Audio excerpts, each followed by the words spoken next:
Shireen says, is there any dua to get married? I'm getting old, 28 years of age, and no proposal is being finalized. I feel really sad, not only for me, but also for my parents, as they are getting old and always worried about me. Shireen, people have different tests in this life. You have a test. Someone else may be tested with breast cancer. May Allah protect us all. Others may be tested in their security, where there are demonstrations and oppression from the government and killing and looting. In other countries, other people are tested by famine and drought. And in other countries, they're tested by poverty and being unable to find a good job. In other places, people are tested and oppressed due to their religion. They cannot go and pray. They cannot wear the hijab. Men cannot grow their beards. They're put in concentration camps, like the Nazis. They're oppressing them just simply because they say, my Lord is Allah. So we on this earth are created to worship Allah Azza wa Jal. And part of worshiping Allah subhanahu wa ta'ala is to be patient and tolerant to His testing. So Allah is testing us who will do well. Your test is in your marriage. Allah did not send you a good proposal yet. What to do? Do you believe in predestiny? I said, yes. So what will you do?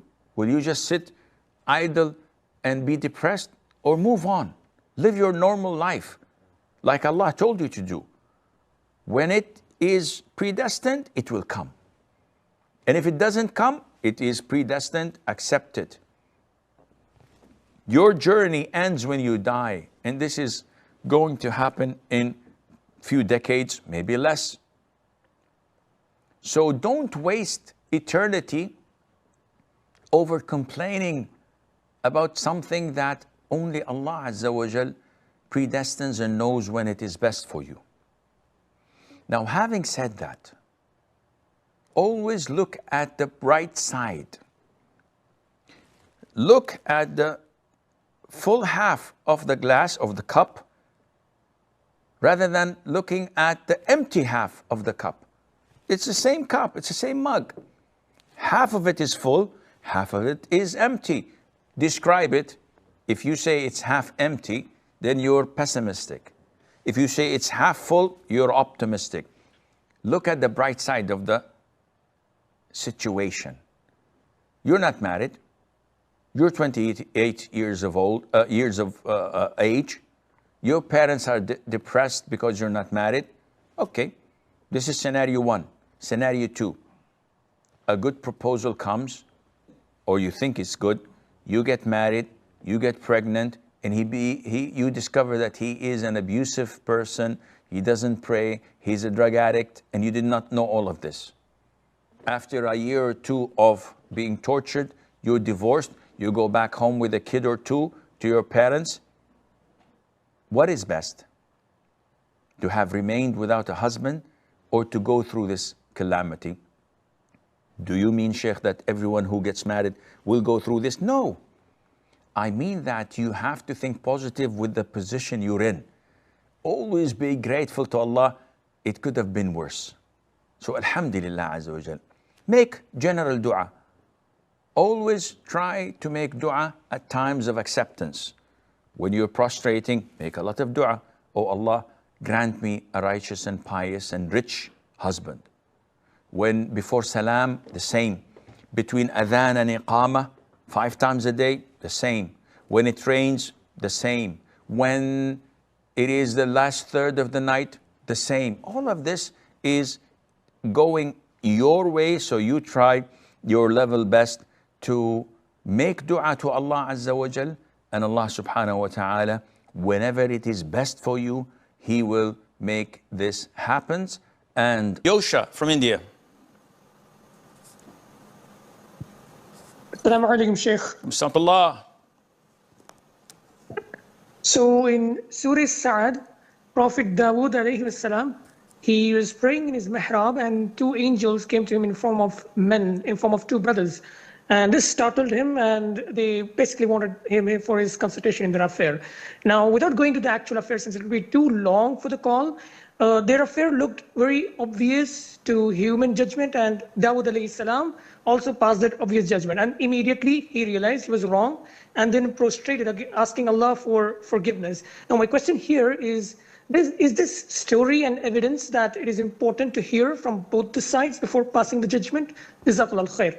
Wajazakum. First of all, indeed, it is important for a judge to listen to both parties. It was reported in the old stories of history, in the books of history, that a judge said, when a man comes to you with one of his eyes poked and bleeding, don't rule for his favor until you see his opponent, because his opponent may have lost both eyes. So this one is the aggressor. But not in every time you get the chance to listen to both parties. If someone comes for me, for example, for consultation, says, I have a problem with my wife. I said, okay, where's your wife? Let me listen to her side of the story. He says she doesn't want to listen. She is totally against counseling and therapy. But here is what's happening. And he tells me heinous things about what she has done to him. I can't say, I cannot help you until I hear her side of the story. I say to him, if what you're saying is true, then you have to do the following 1, 2, 3, 4, depending on the truth of what you're saying. But there is a possibility that she may counter that by saying so bad things about you, which may change my verdict. Number 2, the story of Dawood, as people of tafsir say, Dawood realized that it is not the case that he was giving the ruling in that was wrong. It was him staying away from his congregation and his people, wanting to worship Allah, wanting to stay in his mihrab and devoting himself in seclusion to Allah, while leaving the public in need of a Muslim ruler to give them verdicts and to solve their disputes and the likes. This is what he realized, his mistake, and Allah Azza wa Jalla knows best.